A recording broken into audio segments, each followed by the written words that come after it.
Good morning class 8। कल हम लोगों ने माइक्रो ऑर्गेनिज्म से होने वाली बीमारी पढ़ी थी कि एनिमल्स में कैसे होती हैं, प्लांट्स में कैसे होती हैं। आज हम अपना टॉपिक पढ़ेंगे फूड पॉइजनिंग।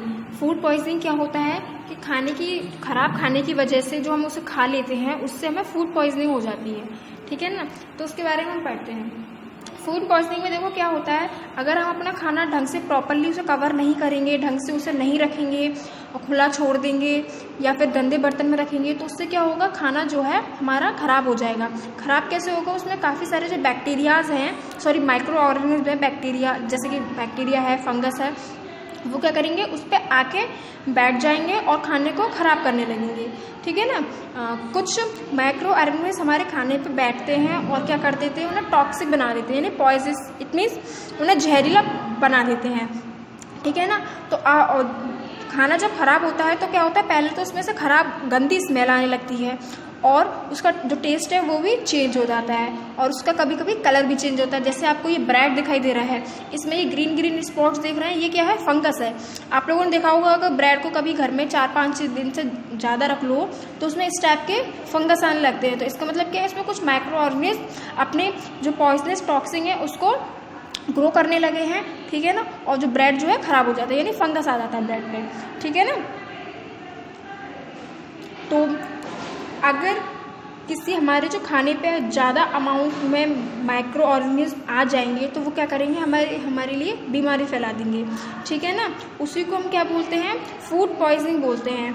कि हमारे खाने पे बैक्टीरिया या फंगस आने लगे, बीमारी फैलाने लगे और कुछ उसमें जो है टॉक्सिक सब्सटेंस प्रेजेंस होने लग जाए हैं, किसके द्वारा, माइक्रो ऑर्गेनिज्म के द्वारा। उसी को हम क्या बोलते हैं, फूड पॉइजनिंग बोलते हैं। ठीक है ना। फूड पॉइजनिंग कैसे होती है, जब हम उस खाने को, खराब खाने को क्या करते हैं, कंज्यूम करते हैं, यानी खाते हैं। और फूड पॉइजनिंग से होने वाली बीमारी कौन सी है, वॉमिटिंग, डायरिया आप लोग जानते हैं, loose motion, pain in abdomen, headache, fever यानी उल्टी आना, बुखार होना, सिर में दर्द होना, ये सब क्या है, फूड पॉइजनिंग के सिम्टम्स हैं। फूड पॉइजनिंग एक सीरियस बीमारी है और कभी कभी इससे क्या होता है, डेथ भी हो जाती है। ठीक है ना। फूड पॉइजनिंग कैसे होती है, जो माइक्रो ऑर्गेनिज्म जो है हवा के द्वारा आ जाते हैं। अगर हमारे गंदे हाथ हैं, उसके गंदे हाथ से अगर हम खाना छू लेते हैं उससे आ जाते हैं। अगर हमारा जो कंटेनर यानी बर्तन है जिसमें हमारा खाना रखा है वो साफ़ नहीं है, उसके द्वारा आ जाते हैं। फ्लाइज यानी मक्खियाँ हैं, कॉकरोचेज हैं, इंसेक्ट्स हैं, रैट्स हैं या कुछ बीमार फार्म एनिमल्स हैं, उसके उन सब के द्वारा हमारे खाने में जो है माइक्रो ऑर्गेनिज्म आने लगते हैं। ठीक है ना। 2 कॉमन एग्जांपल्स हैं जो कि हमारे खाने को ख़राब बनाते हैं, फूड पॉइजनिंग के ख़राब कराने में मदद करते हैं।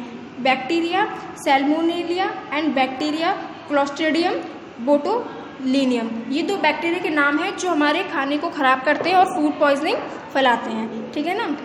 फंगस के कुछ एग्जाम्पल हैं जो फूड पॉइजनिंग करते हैं, वो है एस्पेगिलस। ठीक है ना। The spoiling of food is a chemical change, जो खाना जो खराब हो जाता है वो एक केमिकल चेंज है। आप लोगों ने इससे पहले वाली क्लास में फिजिकल चेंज और केमिकल चेंज के बारे में पढ़ा होगा। ठीक है ना। फूड एक जो है महत्वपूर्ण मटेरियल है, प्रीशियस मटेरियल है, उसको ख़राब नहीं होने देना है ताकि कि वो उसके अंदर फूड पॉइजनिंग ना हो।